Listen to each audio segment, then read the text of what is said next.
औज़ु बिल्लाहि मिनश्शैतानिर्रजीम बिस्मिल्लाहिर्रहमानिर्रहीम अल्हम्दुलिल्लाहि रब्बिल आलमीन अस्सलातु वस्सलामु अला अशरफिल अंबिया'i वल मुरसलीन सय्यदिना व नबिय्यिना व शफ़ी'i ज़ुनूबिना बिल क़ासिम मुहम्मद अल्लाहुम्मा सल्लि अला मुहम्मदिन व आलि मुहम्मद व अला आलिहि त्तय्यबीन अत्ताहिरीन अल मअसूमीन अल मज़लूमीन अल मुंतख़बीन अल मुंतजबीन व लअनतुल्लाहि अला अदाइहिम अजमईन अम्मा बअद फ़क़द क़ाल अल्लाहु तबारक व तआला फ़ी किताबिहिल मजीद व क़ौलुहुल हक़ बिस्मिल्लाहिर रहमानिर रहीम यौमा ला यनफ़उ मालुन वला बनून इल्ला मन अतल्लाहा बिक़ल्बिन सलीम सदक़ल्लाहुल अलीयुल अज़ीम। माह मुबारक रमज़ान की शब-ए क़द्र का सिलसिला कल से शुरू हो जाएगा।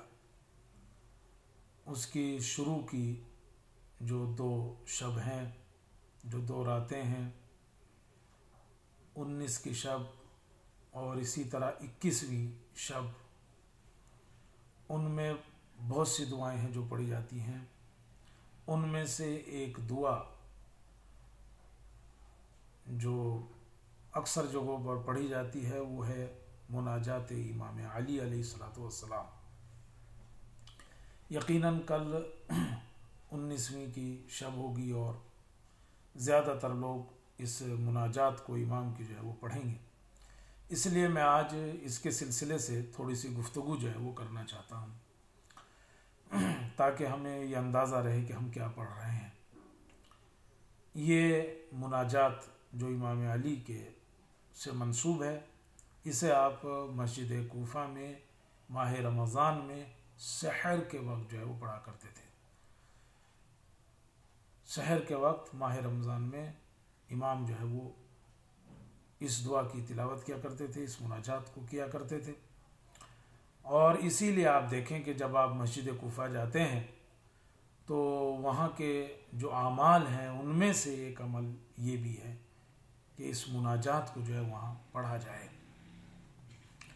इस मुनाजात का जो पहला हिस्सा है, और चूँकि हमारा वक्त भी थोड़ा मुख्तसर होता है इसलिए हम सिर्फ उसके बारे में आज थोड़ी सी गुफ्तगू कर रहे हैं कि इस मुनाजात का जो इब्तदाई हिस्सा है उस मुनाजात में 8 अमान हैं। यानी आप जो है वो रोज़े क़यामत की 8 सिफ़तों का ज़िक्र करते हैं और उस दिन से परवरदिगार आलम से अमान मांगते हैं। और उन 8 अमानों में जो है वो एक कुरान मजीद की आयत है कि जिसमें उस दिन की सिफत का जिक्र किया गया है, यानी रोज़े क़यामत की, कि वो रोज़े क़यामत ऐसा होगा, ऐसा होगा, ऐसा होगा, और है परवरदिगार तो उस दिन से जो है वो हमें अमान दे। तो रोज़े क़यामत की वो सिफ़ात हैं और उन सब में कुरान मजीद की आयतों का आपने जो है वो इस्तेमाल किया है।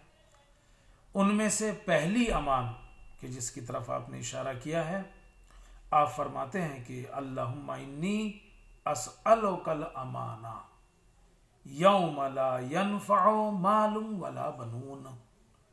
परवरदिगार, मैं रोज़े क़यामत से अमान चाहता हूँ। कौन सा रोज़े क़यामत के जिस दिन ना माल काम आएगा और ना औलाद काम आएगी। ये वो दिन होगा। दुनिया में इंसान के पास बहुत से सरमाए होते हैं जिनके ऊपर वो भरोसा करता है, जिनके ऊपर उसे पूरा इत्मीनान होता है, जिनके ऊपर वो गुरूर करता है, लेकिन उनमें से 2 चीज़ें ऐसी हैं कि जिन पे वो ज़्यादा गुरूर करता है, जिन पे ज़्यादा भरोसा करता है। एक माल है और एक औलाद है। आप देखें, माल और औलाद ये दोनों ऐसी चीज़ें हैं कि इंसान जिनके ऊपर दुनिया में बहुत भरोसा करता है और वो सोचता है कि मैं तो इनके ज़रिए से जो है वो सब कुछ जो है वो कर लूँगा, और इसीलिए इनके हासिल करने में भी हर रास्ते को अख्तियार कर लेता है। अब माल को वो अहमियत देता है तो वो हलाल तरीक़े से हो चाहे हराम तरीक़े से हो उसे इकट्ठा करता है, चूँकि वो उसके ऊपर भरोसा करता है कि ये इसके जो है वो काम आएगा। इसी तरह औलाद, कि साहब मेरा जो है, मेरे पास जो है वो औलाद है और ये मेरे जो है वो काम आएगी। लेकिन जब रोज़े क़यामत होगा ना, अल्लाह अकबर, यौम ला यनफ़उ मालुम वला बनुन, उस दिन ना औलाद काम आएगी और उस दिन जो है वो ना माल काम आएगा। और इमाम ने इन्हीं दोनों की तरफ इशारा करके बता दिया कि जब ये दो चीज़ें काम नहीं आएंगी तो और चीज़ें वो भी काम नहीं आएगी, क्योंकि यही दो अहम थी। तो जब ये काम ना आई तो और दूसरी जो है वो काम कैसे आ सकती है। लिहाजा रोज़े क़यामत एक ऐसा दिन होगा कि माल और औलाद कुछ काम नहीं आने वाला। हाँ, एक चीज़ है कि ये काम आ सकती है, एक तरीक़ा है ये काम आ सकती है। और वो तरीक़ा क्या है? वो तरीक़ा ये है कि जब इन्हें बाक़ियातुस सालिहात में बदल दिया जाए, माल और औलाद को। माल को कैसे बाक़ियातुस सालिहात में बदलेंगे? माल को बाक़ियातुस सालिहात में इस तरीके से बदला जा सकता है कि आप उसे यहाँ राह खुदा में खर्च करें। आप जब उसे यहाँ राह खुदा में खर्च करेंगे तो आपको जो है वहाँ मिल जाएगा वो। तो ये माल जो आपने यहाँ खर्च किया है वो आपको वहाँ काम आ सकता है। और इसी तरह जब आप औलाद की सही तरबियत करेंगे, तो अगर औलाद की सही तरबियत हो रही है, दीनी तौर पर जो उसकी तरबियत हो रही है, तो ये खुद आपके जो है वो काम आएगी वहाँ। चूँकि बहरहाल यहाँ जो अच्छे अमल करेगी उन अच्छे आमाल की जज़ा आपको भी मिलेगी, उसका सवाब आपको भी मिलेगा। तो माल और औलाद वहाँ कोई काम नहीं आ सकता, मगर अगर आदमी चाहता है कि वाकई ये चीज़ें उधर काम आए तो इन्हें इधर जो है वो उसको माल को जो है वो राह खुदा में खर्च करना होगा, और इसी तरह जो है वो औलाद को जो है उसकी सही तरबियत जो है वो करना होगी। वरना आप देखें, अगर ऐसे ही छोड़ दिया तो मुर्दों ने, कल हमने, आपको याद होगा कि मुर्दों की जो फरियाद हमने सुनाई थी, उन्होंने कहा था कि हम भी तुम्हारी तरह कुदरत रखते थे जैसे तुम आज कुदरत रखते हो, लेकिन हमने बुखल किया, साहिबान हक का हक उन्हें नहीं पहुंचाया। तो इससे पहले कि तुम भी हमारी तरह हो जाओ, कोशिश करो, माल है तो राह खुदा में खर्च करो, औलाद है तो उसकी सही तरबियत करो ताकि वो तुम्हारे जो है वो काम आए। तो यौम ला यनफ़उ मालुम वला बनून, उस दिन ना औलाद काम आएगी और ना उस दिन जो है वो माल काम आएगा। इल्ला मन अतल्लाह बिक़ल्बिन सलीम, इल्ला मन अतल्लाह बिक़ल्बिन सलीम। हाँ, वो आदमी कि जो अल्लाह के पास क़ल्ब सलीम के साथ पेश होगा, वो जो है वो फ़ायदे में होगा उस दिन। और क़ल्ब सलीम, आप देखते हैं क़ल्ब सलीम से क्या मुराद है, अब सवाल ये होता है। तो उसके बारे में बहुत से कौल हैं। बाज़ लोगों ने कहा कि क़ल्ब सलीम, उस दिन वो शख्स कामयाब होगा, वो फ़ायदे में होगा कि जो क़ल्ब सलीम के साथ आएगा। तो क़ल्ब सलीम से मुराद एक तो यह है कि वो दिल कि जिसमें खुदा के अलावा कोई दूसरा ना हो। कितना मुश्किल है ना, जिसमें खुदा के अलावा कोई दूसरा ना हो। तो एक तो ये तारीफ की गई है क़ल्ब सलीम की, और दूसरे अल्लज़ी सलम मिन हुब्बि दुनिया, या क़ल्ब सलीम से मुराद क्या है कि वो दिल कि जिसमें दुनिया की मोहब्बत ना हो, जिसमें दुनिया की मोहब्बत ना हो। इसलिए कि हुब्बुद दुनिया रासु कुल्ल खतिया, दुनिया की मोहब्बत जो है वो हर गुनाह की जो है वो असल है, हर बुराई की जड़ जो है वो हुब्बे दुनिया है। या तीसरे क़ल्ब सलीम के बारे में कहा गया वो दिल जो शिर्क और शक से जो है वो पाक हो, वो क़ल्ब सलीम। तो अगर ऐसा आदमी है जिसका दिल जो है वो क़ल्ब सलीम है तो उसको जो है वो नफ़ा होगा, वरना वहाँ कोई नफ़ा जो है वो पहुँचाने वाली चीज़ नहीं है, ना माल है और ना औलाद है। दिल का पाक और साफ होना बहुत ज़रूरी है। हमारा दिल कौन सी किस्म में आता है, हम देखें। छठे इमाम ने एक जगह इरशाद फरमाया कि दिल जो है वो उसकी 4 किस्में हैं, वो 4 तरीके का होता है दिल जो है। पहला दिल कि जिसमें निफाक भी है और ईमान भी है। मैंने क्या कहा था, हम देखें हमारा दिल किस हिस्से में आता है, कि जिसमें निफाक भी है और ईमान भी है। ये कौन लोग हैं? ये वो लोग हैं कि जो हक और बातिल की कोई ख़ास परवाह नहीं करते, जब हक वालों के दरमियान में बैठते हैं तो उन जैसी बातें करते हैं, जब बातिल वालों के दरमियान में बैठते हैं तो उन जैसी गुफ्तगू करते हैं। अल्लाह, मैं ज्यादा तशरीह नहीं करूंगा, समझदारों के लिए इशारा काफी होता है। दूसरा दिल, दूसरी किस्म जो है वो दिल की, जो आप इरशाद फरमाते हैं कि वो दिल यानी उल्टा दिल, ये मुशरिकों का दिल होता है, उल्टा दिल का ये मुशरिकों का दिल है। तीसरा दिल जिस पर मोहर लगी हो कि वो कोई हक बात भी जो है वो कबूल करने को तैयार ही नहीं होते, उनके दिल के ऊपर जो है मोहर लगी होती है। और चौथा दिल का नूरानी दिल, नूरानी दिल वो होता है कि ये वो लोग हैं कि जब अल्लाह की इन्हें कोई नेमत मिलती है तो ये शुक्र करते हैं, और जब कोई इनके ऊपर मुसीबत आती है तो उस पर जो है वो सब्र करते हैं। तो हम देखें कि हमारा दिल किस किस्म में है, एक बात, और दूसरे कि वहाँ सिर्फ कल्ब सलीम वालों को जो है वो फ़ायदा पहुँचेगा, जिनका दिल जो है वो सही व सालिम होगा, हुब्बे दुनिया से, खुदा के अलावा किसी और की मोहब्बत उसके अंदर जो है वो नहीं होगी, शिर्क से जो है, शक से जो है वो पाक हो। तो बहरहाल इमाम ने उस दिन की ये सिफत बयान की गई है कि यौम ला यनफ़उ मालुन वला बनून इल्ला मन अतल्लाह बिक़ल्बिन सलीम। दूसरी अमान और दूसरी सिफत जो रोज़े क़यामत की इमाम ने बयान की है और उस दिन से अमान मांगी है, वो क्या? यौम यउज़्ज़ु ज़ालिमु अला यदैहि, उस दिन से अमान चाहता हूं कि जिस दिन जालिम अपने हाथ को काटेगा। आप देखते हैं जब आदमी किसी बात के ऊपर शर्मिंदा होता है और उसे उसका पछतावा होता है तो फिर वो अपना हाथ जो है वो काटता है। किस बात पे पछतावा? यकूल या लैतनी इत्तखज़्तु मअ रसूल सबीला, ए काश मैंने रसूल की पैरवी की होती। या वैलता लैतनी लम अत्तखिज़ फुलानन खलीला, और किस बात के ऊपर अफसोस करता है? ए काश मैंने फुला को अपना दोस्त ना बनाया होता। तो वहां फिर हाथ काटेगा इस बात से, वहां अफसोस करेगा। इसीलिए उसको यौमुल हसरा भी कहा गया है, हसरत वाला जो है वो दिन। तो वहां उस दिन जो है वो हसरत करेगा, अपने हाथ को जो है वो काटेगा।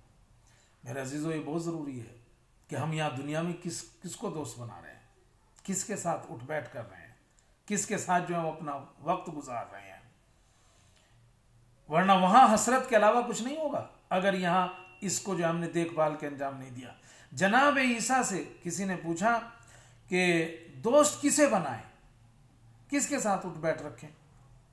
तो कहते हैं कि आपने इरशाद फरमाया जिसमें 3 आदतें हों। पहली, जिससे मिलकर खुदा याद आए। दूसरे, जब उसके पास बैठें तो आपके इल्म में इजाफा हो। तीसरे, उसका किरदार आखरत की तरफ ले जाता हो, आखरत की याद दिलाती हो। अगर ऐसे लोगों के साथ उठ बैठ है तो यकीनन फिर आखरत में पछतावा नहीं होगा, फिर रोज़ क़यामत जो है वो शर्मिंदगी नहीं होगी। लेकिन अगर उसके अलावा दोस्त चुने हैं कि जिनके अंदर ये सिफात नहीं है, तो फिर वहां क्या होगा? फिर वही कहेगा या वहीलता लैतनी लम इत्तखिज़ फुलानन खलीला, ए काश मैंने फुलां को अपना दोस्त ना बनाया होता। तो ये रोज़े क़यामत की दूसरी सिफत थी कि वहां इंसान जो है वो हसरत करेगा और अफसोस करेगा। तीसरी अमान जिसकी तरफ इमाम ने इरशाद फरमाया है कि यौम असलकल अमान यौम युअरफुल मुजरिमून बिसीमाहुम, उस दिन से अमान जिस दिन की सिफत यह है कि जब मुजरिमों को उनके चेहरे से पहचान लिया जाएगा। युअरफुल मुजरिमून बिसीमाहुम, चेहरे से जो है वो उन्हें, गुनहगार जो है वो चेहरे से पहचाने जाएंगे। इसलिए कि कुरान मजीद की दूसरी बहुत सी आयतें हैं कि यौमुन तबयज़्ज़ु वजूहुन, वो दिन वो होगा कि जिस दिन कुछ के चेहरे जो हैं वो सफ़ेद होंगे, चमकने वाले होंगे, और कुछ के चेहरे वो होंगे कि जो काले पड़ जाएंगे। अम्मल्लज़ीना स्वद्दत वजूहहुम, कुछ वो होंगे कि जिनके चेहरे काले पड़ जाएंगे और फिर उनकी सिफात बयान हुई है कि उनके साथ जो है वो क्या होगा। और फिर ये जो मुजरिमीन जब पहचाने जाएंगे ना अपने चेहरों के जरिए से, तो क्या होगा फिर, फयूखज़ु बिन्नवासी वल अक़दाम, इनके जो है वो सर के अगले हिस्से के जो बाल होते हैं उनसे पकड़कर और पैरों से पकड़कर जो है इन्हें खींचा जाएगा और इन्हें जहन्नम की तरफ जो है वो लेकर जो है वो जाया जाएगा। तो तीसरी अमान जो है वो इमाम ने इससे जो है मांगी कि जब मुजरिमों को उनके चेहरे, अल्लाह अकबर, आज नहीं पहचाने जाते लेकिन उस दिन पहचाना जाएगा। आदमी अपने चेहरों से जो है वो, चेहरे से जो है वो पहचाना जाएगा। चौथी अमान जिसकी तरफ इमाम ने इशारा किया, वासलकल अमान आया यौम ला यजज़ी वालिदुन अन वलदिही वला मौलूदुन हुवा जाज़िन अन वलदिही शैआ इन्ना वअदल्लाहि हक़, कि जिस दिन, उस दिन से अमान कि जिस दिन जो है वो बाप औलाद की सजा और औलाद बाप की सजा को कबूल नहीं करेगा। आप देखें यहाँ खुद एक दूसरे को कितना चाहते हैं, एक दूसरे के लिए मरने मिटने के लिए जो है वो तैयार रहते हैं। वहां कोई किसी की सजा को कबूल करने वाला नहीं है, वहां कोई नहीं कबूल करेगा। हाँ, कोई बाप जो है वो ये नहीं कहना इस बेटे की सजा मुझे दे दो, कोई बेटा ये नहीं कहने वाला है कि बाप को जो सजा मिल रही है वो मुझे दे दो। अल्लाह अकबर, इससे बढ़कर क्या हो सकता है कि रसूल अकरम ने शहजादी से कहा, बेटा अपने लिए कुछ करो, इसलिए कि मैं पैगंबर होकर भी तुम्हारे लिए कुछ नहीं कर सकता। वहां कुछ नहीं होगा ऐसा। तो इमाम कहते हैं कि उस दिन से पनाह कि जब बाप औलाद की सजा और औलाद जो है वो बाप की सजा को कबूल नहीं करेगा। पांचवें इमाम इरशाद फरमाते हैं, उस दिन से अमान, वासलकल अमान यौमा ला यनफ़उ ज़ालिमीन माज़रतुहुम, उस दिन जालिमीन को उनका माजरत करना जो है वो फायदा नहीं देगा। वो कहें हमसे गलती हो गई और ये हो गया, उस दिन कबूल नहीं होगा, बल्कि उस दिन तो क्या होगा, वलहुमुल लाना, उनके ऊपर लानत होगी, वलहुम सूद्दार, और वो उनका बुरा जो है वो घर होगा। लिहाजा उस दिन जो है वो उज़्र जो है वो कोई फायदा नहीं देगा।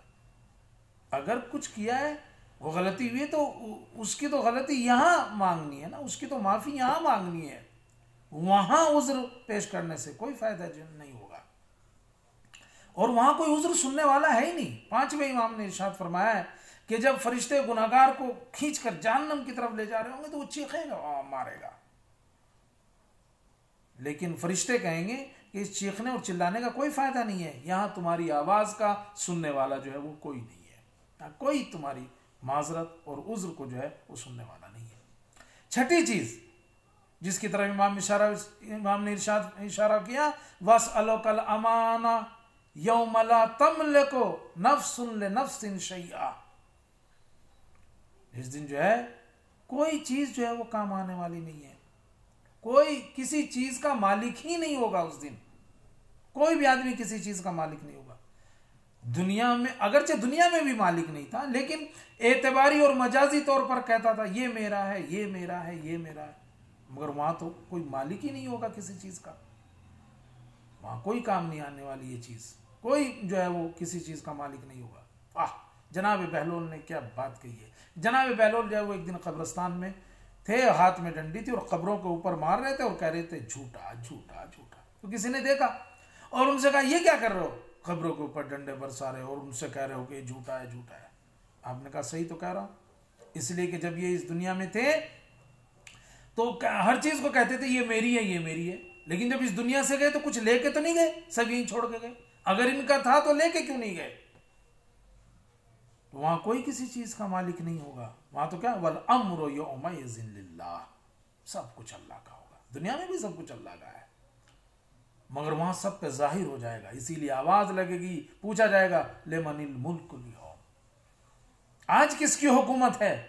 जवाब मिलेगा लिल्लाहिल वाहिदिल क़हार। सातवीं चीज जिससे इमाम ने अमान मांगी है उस दिन रोज़े क़यामत, यौम यफिरुल मरउ मिन अखीहि व उम्मिही व अबीहि व साहिबतिही व बनीहि। हर चीज से जो है वो एक दूसरे से फरार करेगी उस दिन। माँ बाप औलाद दोस्त सब एक दूसरे से फरार करेंगे।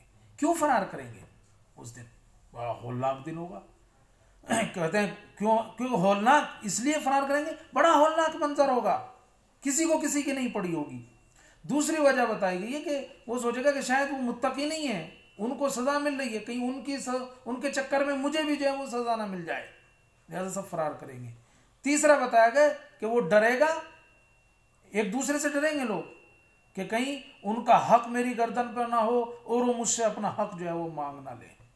यौम यफिरुल मर, सब जो है वो भागेंगे एक दूसरे से। लिकुल्लि इम्रिइन मिनहुम शानुन युगनी, हर आदमी अपने उसमें मशगूल होगा। रसूल अकरम से किसी ने पूछा कि क़यामत में जो है वो रोज़े क़यामत कोई उस वक्त किसी को याद करेगा? आपने फरमाया 3 जगह ऐसी हैं जहां कोई किसी को याद नहीं करेगा।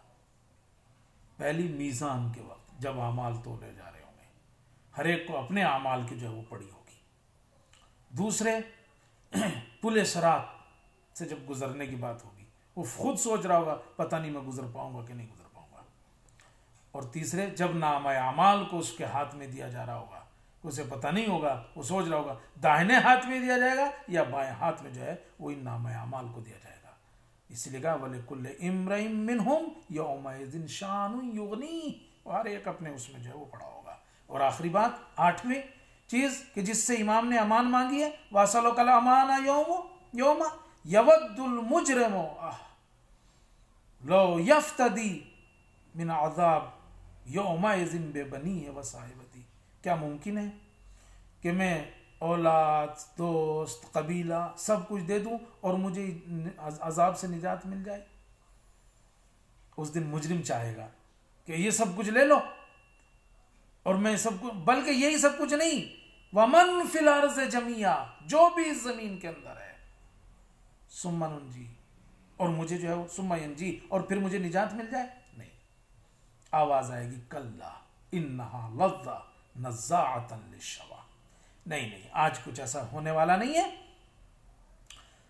कुछ भी दोगे यहां कुछ जो है वो काम आने वाला नहीं है, बल्कि कहा जाए कल्ला, कुछ नहीं, जहन्नम में उसको ले जाएगा और जहन्नम जो है वो उसकी खाल को जो है उतारेगी, सर की तरफ से जो है वो खाल को जो है वो खींचा जाएगा, उसको सर से जो है वो निकाला जाएगा। बस अजीजों, ये इस मुनाजात का इब्तदाई हिस्सा है जिसमें रोज़े क़यामत की 8 सिफत बयान की गई हैं और आपने खुदा से जो है इस दिन से जो है वो अमान मांगी है। आप जब इस दुआ को पढ़ रहे होंगे इंशाअल्लाह कल 19 को और 21 को, शब 19 और 21 में, तो यकीनन ज़रूर सभी को याद रखेंगे और दुआ करेंगे कि परवरदिगार हमें रोज़े क़यामत के उस हौलनाकी और उस सख्त तरीन दिन से कि जिसका अज़ाब जो है वो बहुत सख्त होगा, उस दिन से जो है वो महफूज रख और अपनी अमान में रख। अस्सलाम।